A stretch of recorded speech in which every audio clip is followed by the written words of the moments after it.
So hi everyone, I'm delighted to be here with Mark Dancer again as the ongoing podcast series that we are working with around the 12th edition of Facing the Forces of Change, the Innovate to Dominate book and research that Mark has authored.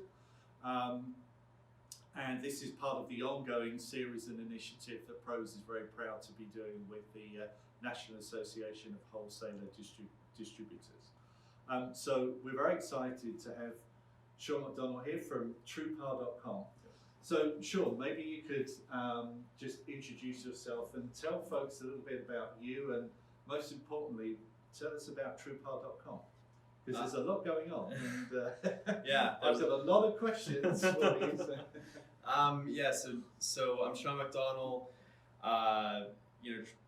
from Pittsburgh, Pennsylvania. Grew up in the industrial equipment space, and my father's like been an industrial equipment dealer for my whole life, and after barely graduating high school, I moved to Colorado to be a ski bum. And so I moved to Colorado and do the ski bum thing for a while, $12 an hour, and then I'm like, okay, so I got to figure out how to like afford this town. Like, ski towns in Colorado are not cheap, and so I learned how to do marketing. I got like an SEO book, and social media marketing was starting to become popular. So I worked for some local companies, and then I started working with my dad's company, helping him rank on Google for, forklifts Pittsburgh, or kind of local searches, and it's way easier to rank for this kind of B2B industrial space. And I said, there could be an opportunity here. Whereas like Aspen Real Estate Agent, like I couldn't even get on the 5th page of Google, but very easily was able to get words in the industrial space higher up on Google quickly. And so I said to my dad, I think we could sell these parts online. I think there's a huge opportunity. And he said, Sean, it'll never work. People buy from people. And I said, okay, well, I think it's going to. And I also had, a development team at the time that was working with other customers. And so I kind of nights and weekends started developing this thing. And I have to give credit to him and to kind of like, just the family connections from growing up, and because we would go on family vacations with some of the major wholesale distributors in the space, in the aftermarket. So we sell aftermarket, forklift, aerial lift, sweeper, scrubber parts. We've kind of expanded. We're getting into some janitorial supplies, shop supplies, safety and accessories, but really sticking in the B2B space. I'm going after this vision. I'm like, I'm just gonna list the products online and like hopefully these vendors will sell to me. Maybe there's a market there, maybe there's not. And we launched it, and we started getting traffic, and we started getting calls, and we tried to do it internally. So I tried to like kind of hand that side off to my dad a little bit, like, all right, so your inside sales will take the calls, accounting will help with that, and what I really found was that it was fundamentally a different business. They weren't. I was getting different customers at first. The smaller operations that my dad's company wasn't really built to handle efficiently, and furthermore, it was turning online e-commerce self-service customers into call us, we'll make you a deal customers, and I didn't see that as scalable. And through that and other things, I was pushing really hard in his organization, and especially like one of the main things that I don't talk about too much. So this is exclusive content. Is I think that if I would have been in Pittsburgh at this time, we would have had a better chance of doing this together. But the one fundamental thing that he was not able to get on board with was the fact that I was in Colorado and planned on staying out west. And so I was going to do everything remotely. If I was going to build a team, it was going to be remotely. And, his headquarters is in Pittsburgh. All of his people are in Pittsburgh. and they're all kind of under one roof. And so whenever it came to that remote capabilities, it just was like a big disconnect. And so I was pushing hard in his organization, and so essentially we decided, I really saw the opportunity, we started to grow, and we kind of decided we're different business models. And so I split out from him and then started onboarding more vendors, and and that was 5 years ago. I mean,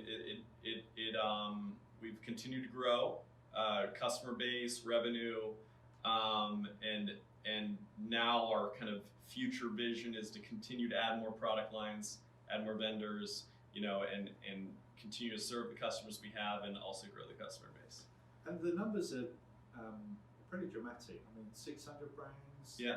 You've 8 million SKUs. 8 million grow SKUs. to 10 to 12. Yeah.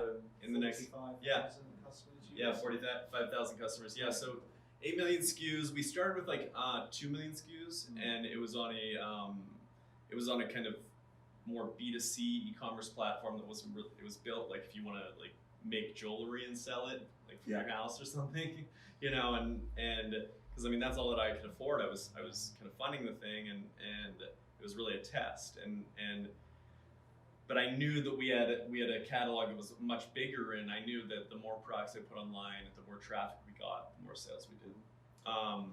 And so yeah, I expanded, like continued to expand, and I went to a more robust e-commerce platform. The guys who founded Magento ended up founding a B2B e-commerce platform called Oro Commerce, and they really had a similar vision and kind of roadmap for what the future looked like. And one of the things I found fascinating when when we've spoken and when you talked, and the differentiation of TruePath.com is you're always putting the customer experience at the heart of everything you do, and people still buy from people, but people increasingly buy online, people increasingly buy digitally and research digitally. So it's not an and or an or, right? It's an as well, because we interviewed John Kaplan, who runs Alibaba in North America, and they did research, and again, talking to thousands of buyers, of those 45,000 customers, saying that yes, we need to buy online, we need to buy by email, and so all of these different channels play a part. But maybe you could talk, Shawn, about this kind of this core that you have of it's all about the customer experience. That you constantly mention that. Well, I mean, I think that it really is. Well, I kind of saw it as like working with my dad's company.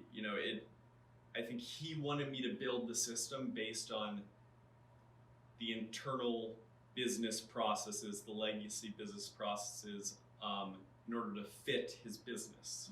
And what I've found as I meet with more B2B companies is that typically is the strategy. We can't show pricing, we are going to show pricing, all of these conversations that, is that best for the customer? Like, is that, like, constantly coming back to, is that best for the customer? And I mean, to be honest, a lot of people don't really know unless you ask them, and unless you really put it out there, try things, and iterate on that.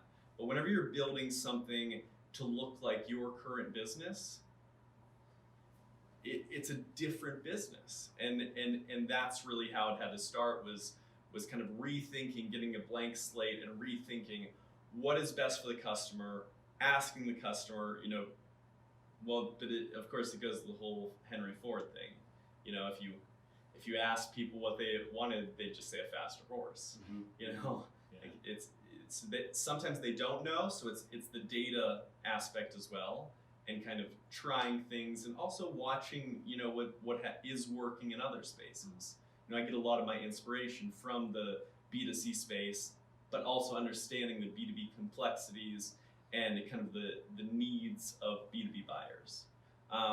So it's kind of that marriage of, there is still a lot of the like B2C customer experience, self-service, but then also having to do the hybrid of having more experienced customer support and like really the customer enablement because whereas like I don't have order takers, I have like people internally that will show my customers how to do it the first time, walk them through it, so that teach them how to fish. You know. And that line between B2C and B2B is definitely blurry. Mm-hmm. And you didn't really approach this from okay, this is an online catalogue either, did you? I mean, this was a whole. Yeah. If you'd done that, frankly, you've said publicly that probably wouldn't have worked, right? So right. How did you approach it? I think that it's, once again, I wish I could say like I just saw it, so clear early on. I mean, I approached in a very B2C way. So I didn't believe in quoting. I didn't believe in, the price is the price. I didn't necessarily put enough weight in the transparency of price and availability, and kind of some of the more technical specifications about like, is this a hazardous item? Like, is it an LTL freight item? These are just things that I think that B2C doesn't have to focus on as much, but they're things that are critically important, especially if you're selling aftermarket parts, replacement parts. Because if someone's piece of equipment is down, like that's they needed that part yesterday. And so whereas I think a lot of people will compete on the price level, I really have tried to differentiate myself by like competing on the full transparency level. If it's not in stock, I'm not going to pretend like it is in stock. Like I'm not going to say, give us a call and we'll, figure something out. Like if it's not in stock, I can't do anything about that. Like this is going to be the time frame. If someone else has in stock, we suggest to buy it off of them. We aren't going to, we want what's best for the customer every time, not just whenever it suits us. And obviously we try to keep getting better and better to like have it suit us as well, is to have everyone win. And so really I've tried to approach things from in customer experience, is end to end. So it's not just putting an online catalog up. It's about, having the online chat, having your phone system like communicate with your CRM system, so you have a 360 view of who the customer is when they're calling, what orders, etc. I'm not like, this isn't so innovative, any of this. It's just kind of understanding how to piece the things together. And then whenever it comes to marketing campaigns, or whenever it even comes to post-purchase, if an item like is going to take longer, we let them know. Like we automate that, so we're able to like send them an email letting them know when it's shipped. We get them tracking. I mean, if you go to Amazon, I'm not saying anything that they aren't doing. It's just I feel like for some reason it's been lost in a lot of the B2B space, where it's like, it's just customers want full visibility into their experience all the way through. Is your business now still SEO driven? So it's a customer who goes online to search and they end up on your site, or do they now go to your site because they've been there and they like the experience? So I was talking to I was looking at raising capital for a while, and then we also talked to a company, and they were trying to acquire us. And one of the big questions was like repeat customers, how much of that is repeat business? Because B2B is a lot of repeat business. Right. And, at that time, which was a few years ago, it was a lot less. It was like only about 10 to 15%, were continuing to come back, which was great. I mean, I was getting a ton of new customers, but I hadn't, whether it was price or, availability or selection, which are like Amazon's 3 pillars. Like I hadn't done something as well as I could have in order to keep them. And in the last year, I really started like getting the data on an everyday basis, quarterly, monthly, how many repeat, and we're up to about 50 to 60% repeat customers while continuing to add new customers every day. It's an interesting topic because there's a growing realization that distributors need to rethink how they define loyalty and how they measure it. And sometimes they measure loyalty as the metrics or repeat purchases, or do you give me a little bit extra margin for the value I provide? Yeah. which is, they've always done that. Yeah. And so, I don't know, are those the right metrics for measuring loyalty? And even if they are the right metrics, distribution needs to figure out for all of their business, not just their online side, what is it that they do to create loyalty, which has to be different some way than it was, 20 years ago. So it's an interesting question. I was actually talking about the other night. One of the things that, and I understand that pros, really has a lot to offer as far as like pricing and kind of pricing optimization and real-time algorithms and whatnot. And so I developed a lot of that internally. Like the team at Oro helped me, like, because I don't have an ERP system. So literally, if you go to a product page on my site, it's calling my suppliers, getting my cost, getting my availability, and then repricing it in real time based on a number of different rules. Right there while you're shopping. Yeah, right there while you're shopping. And so obviously that takes some heavy duty lifting. But the next phase and what I'm working on currently, and once again, I'm not making this up, but I feel like I don't know why people do it. One question I always had to my dad's company is, like, so if we actually look at the data, okay, you say this customer gets this tier of pricing because they're a good customer. And I said, what does that actually mean? Absolutely. Because if you look at the, like, recent years of data, they once were a good customer. You may have a good relationship with them. You may like them. But at the end of the day, they aren't buying off you now like they were before, but they're still priced the same. Okay, so my theory is, like, if you're in an airline program, you build loyalty, but you have to continue to purchasing, and they actually look at how, like, recency of purchase. This stuff expires, right? And you need to continue to fly with the airline in order to build that loyalty, build the miles, build the status, or you lose the status. And I believe it can be the same way in B2B. So I believe as long as we are transparent and like expose all of this to the customers, whether it's a quarterly, semi-annually, annually basis, saying here's your benchmark. In order to maintain this pricing that you're getting, you need to continue to hit this benchmark. And all the way down to, like, you have 5 days to hit this benchmark, or your pricing is going to roll back to tier 2. I think transparency is really interesting. When I started working with distributors 20 years ago, I would, in a lot of the work I was doing when I was talking to customers, they would tell me they gave their loyalty to a distributor, and they gave them their purchases, and they thought they were getting fair service and a fair price. Right. And then sometimes they would do a little bit of, by design, shopping elsewhere to see what price they were going to get. Yeah. And if they found out that another distributor, this is before the internet, was giving them, a better price, and they weren't getting that from the distributor to whom they give their loyalty, all heck broke loose. Yeah. Right? That was such a down driver of, that's a bad way to say it, but it really impacted their perception of that distributor, and took a while to recover. Right? Hence the flea market. Right. So then they go to that distributor and say, like, let these guys have this price, and this whole price matching thing, which really kind of continues to drive down the actual value of the market in general. Right. And, so I think transparency is key. Amazon is not always the cheapest option, but they provide more value. Yes. Like, value beyond that. Price, selection, and availability.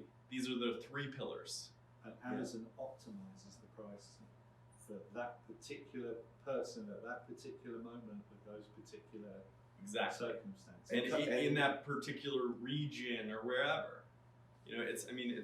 This is... And I think customers either know that because they read and they see it, or some vendors tell them that, or so you're building, tell me if this is the way you think about it, you're building your relationship with them from scratch, making promises, and you have to hold those promises, and the transparency is how you continually kind of prove that to them, that you're holding your promise. And the transparency is also saying, there are some things I'm going to try that I can't make a promise on.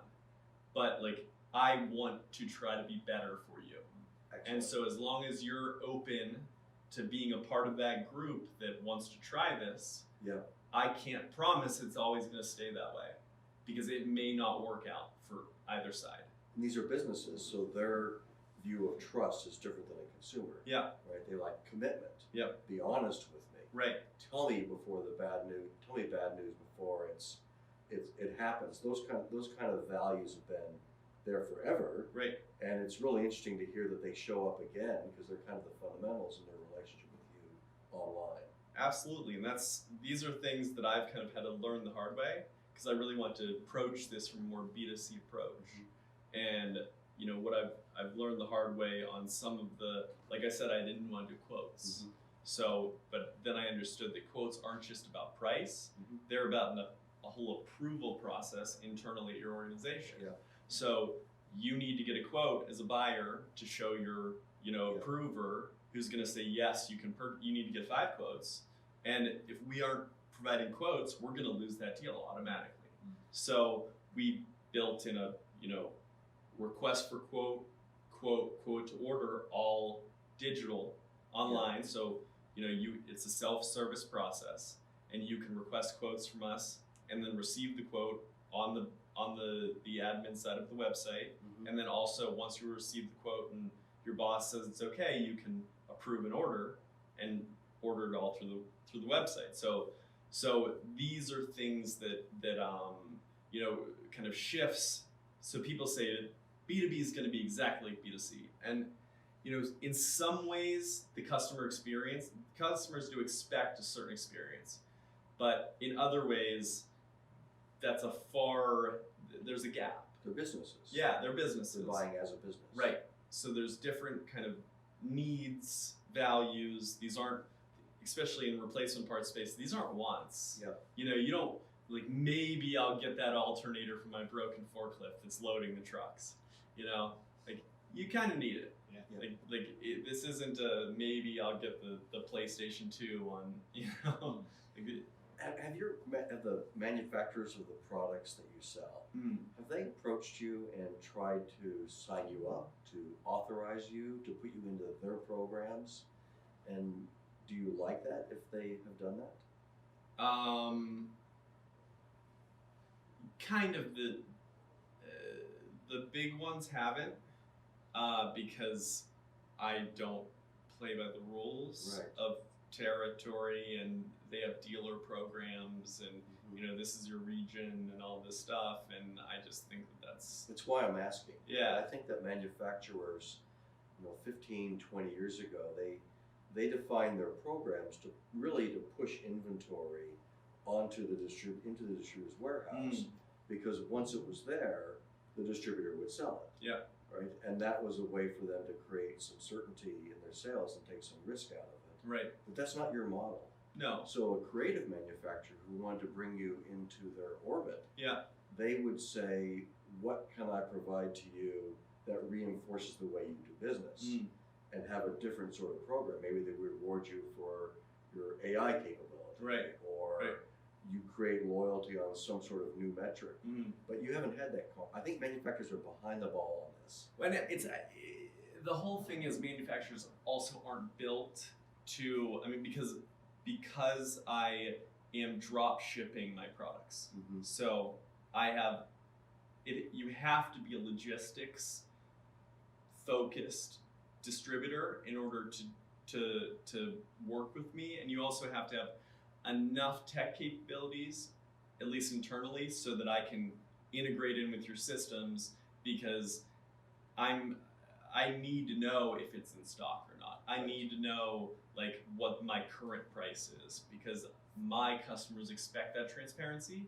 So I really have a pretty strict selection process whenever it comes to working with new wholesale distributors.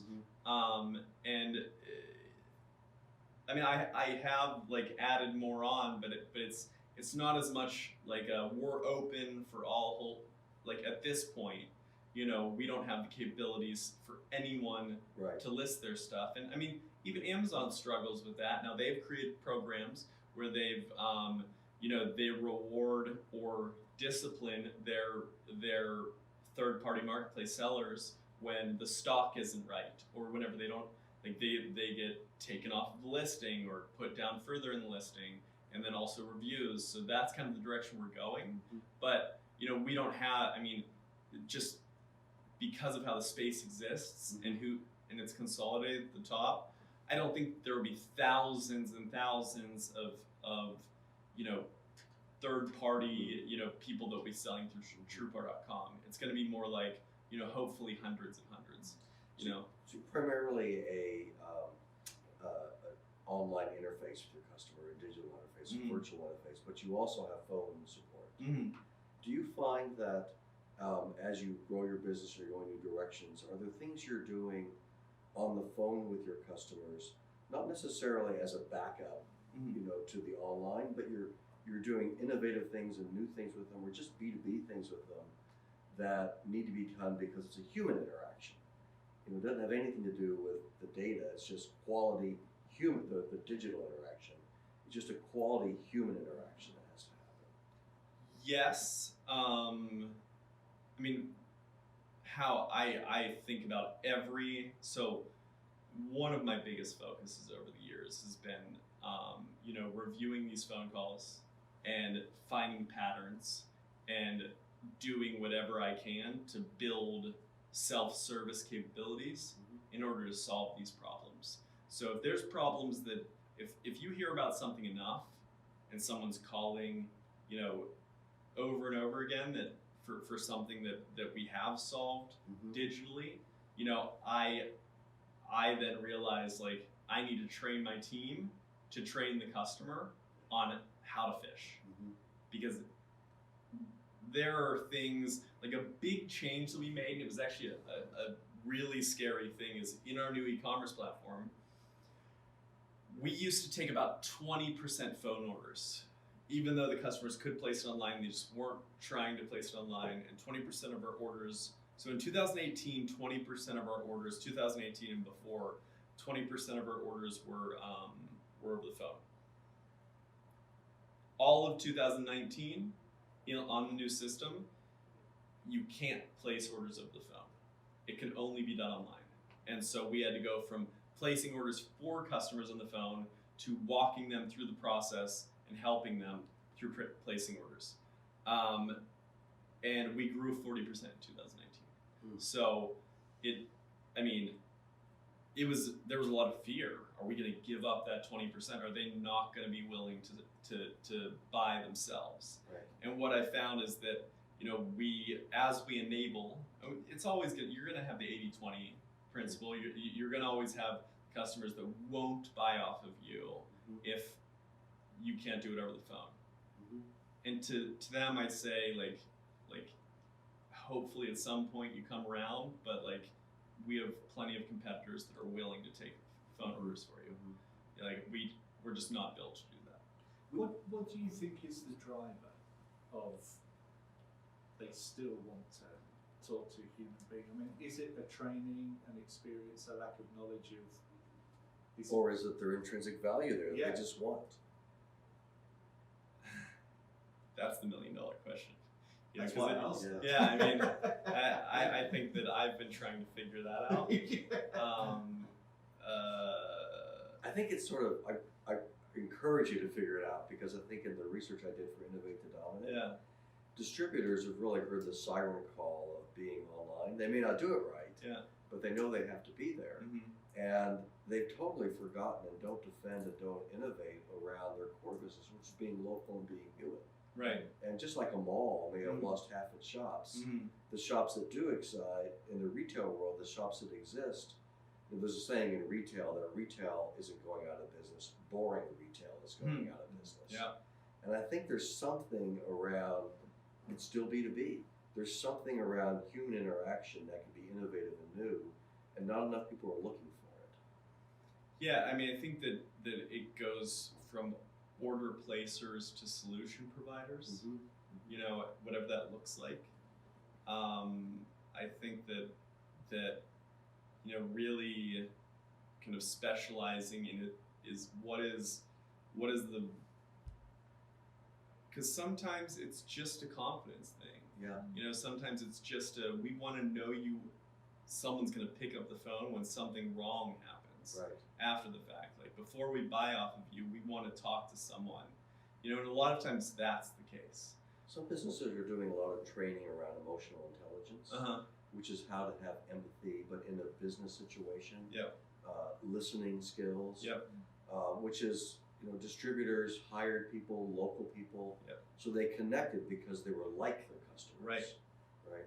But the idea around giving them extra skills and capabilities, there could be some analytics and some technology enablement of it. But the idea of upping your game in terms of your emotional empathy, your ability to listen, your ability to help them solve problems with higher level skills is something that's emerging. And it's definitely been a big focus of mine. You know, I spend a lot of time and resources on like not only industry training for my team, but also really the like putting themselves, because we don't work in a warehouse. Yeah. We don't work in the environments that our customers are calling from. We don't have those situations come up. Like when the website's down is like the most comparison to like the panic that is happening like when my customer's equipment is down. You know, or whenever we're having like cloud phone issues or something from a technology standpoint is breaking down on us middle of Tuesday at 2:00 whenever things start pouring in. That's like the closest thing for us that is comparable to like your equipment going down on a job site or in a warehouse. And so it's really like having to reframe and having my team understand, that we are like solving an actual problem for these people, and so like, to understand that sometimes their kind of panic or their attitude in it, whatever case, it's not personal. It might be personal, but I mean most of the time it's not. Right. Other things are going on that we have to be empathetic of and kind of walk through it with them. So that's Very interesting. Yeah. But the key is understanding the customer needs. Correct. So you listen, you then tailor or personalize, and then you offer that experience and allow them to engage with you in different ways. And it's something that it's a lot easier to do whenever I'm, as I grow, like I think, and this is with a lot of companies, as you grow, the leadership gets further from the customer's day-to-day needs. And so really, like I'll get on customer service calls. I'll get on chat. I'll be a part of that, in order to continue to stay connected to the customers. And I don't ever plan on changing that. The other thing that's interesting is that because of your business model, you don't have a warehouse with inventory in it. You sell to the same customers that many distributors sell to, but your mindset is completely different than that. And one example of that would be, we just listened to an economic forecast, right? Yeah. And distributors listen intensely to that because in good times they buy a lot of inventory, and when they see the downside coming, they want to manage their inventory before it hits. Yeah. And so there's good financial planning around that, but that also tethers them to, I'm an inventory-based business. Yeah. You're not that. You're totally focused on the customer needs, the front end of the business, because you don't have the back end to think about. Is that fair? That's fair, but I mean, Amazon started with books and they didn't stock a thing. Yeah. So you might at some point get there. I don't know. Okay. I mean, it's possible if it's what's best for the customer. If my suppliers can't continue to perform like they have, Or they don't want to for some reason. whatever. Yeah. I'm gonna do what's best for the customer, even if it means like setting up the traditional warehouse operations and kind of going that route, because You've talked about adding SKUs and parts and products and brands and going in new directions. Yeah. Do you think of that as you have distribution calls it their line of trade, plumbing, electrical, you operate in a line of trade. Does that an encumbrance for you, or does that not matter so much? That makes sense? Yeah, no, I don't discriminate like on I mean, of course I'm gonna like add SKUs and add product lines that make sense, but what I have found is if you build it, you're going to be very surprised as to the wide range of customers you'll get because you aren't building it around a certain customer base. Yeah. I deal with the US government a lot. I sell to Fortune 100 companies a lot. I deal with small food operations with, grocery store with one hand truck or forklift. I deal with plastics manufacturers, oil and gas, like you name it, and it's constantly a shock, especially whenever I talk about this with my dad, as just some of the customers that end up buying off of us. And so I think that I'm open. I mean, I think that continuing down the B2B path, because I think I've found we've learned a lot, and so there's an opportunity to continue to learn and grow on that. But I've talked to a number of different companies about adding different SKUs of kind of ancillary industries. It's excellent. Yeah, there's a lot of opportunity, and as long as you build out the customer experience properly, you can drive whatever customer down into an area of your site that is really tailored to them. And so I think that opens it up to have a lot of options. Doesn't matter what industry. Excellent. Thank you. More questions?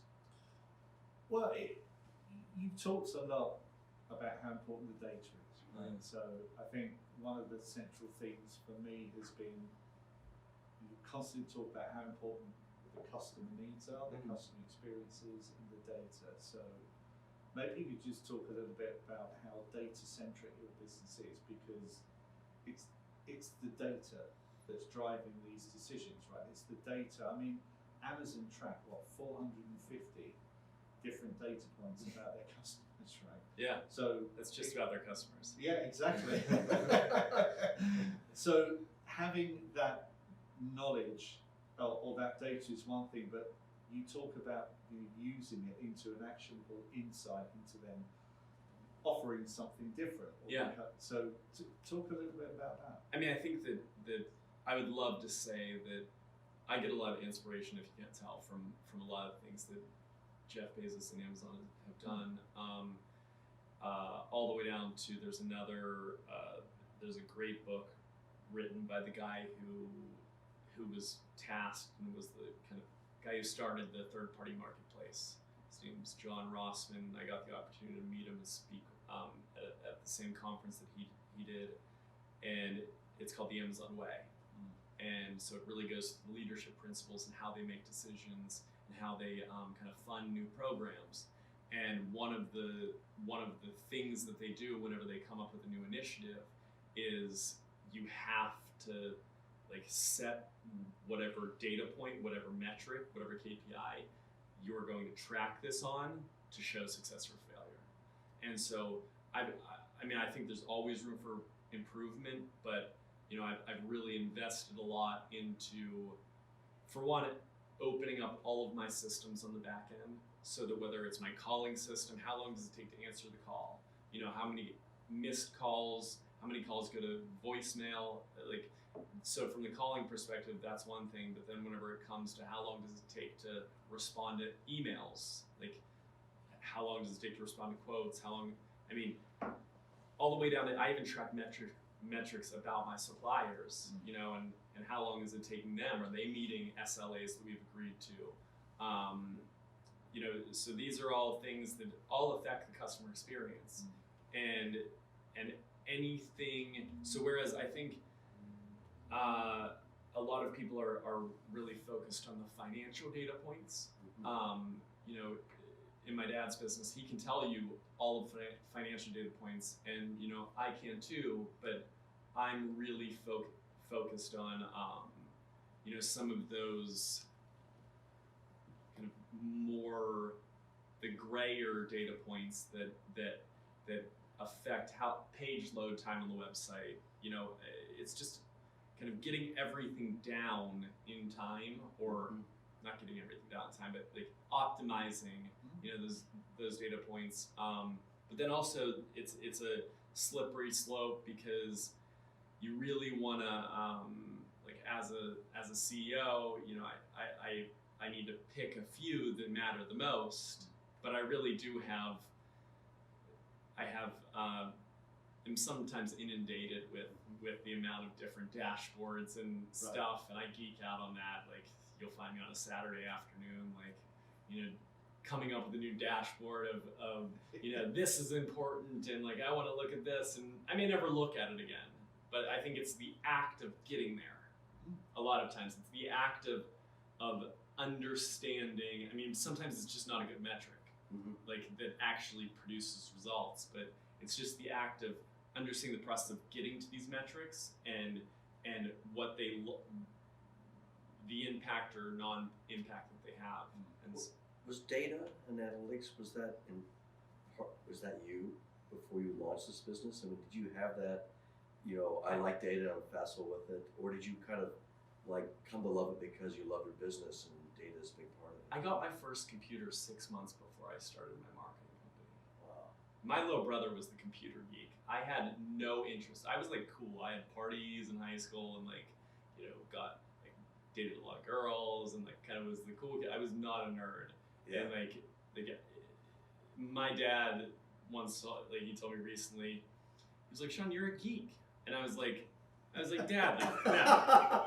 What have I become? Yeah, I was like, Dad, I was like pretty cool, all right, and I was like that's like Poindexter, like, you know, pocket thing, you know, the whole thing. I was like, that's not me. And he said, no, Sean, that's a nerd. Geeks are cool now. I was like, okay, I guess I'll take that. But yeah, so to answer your question, data and analytics weren't really a part of my.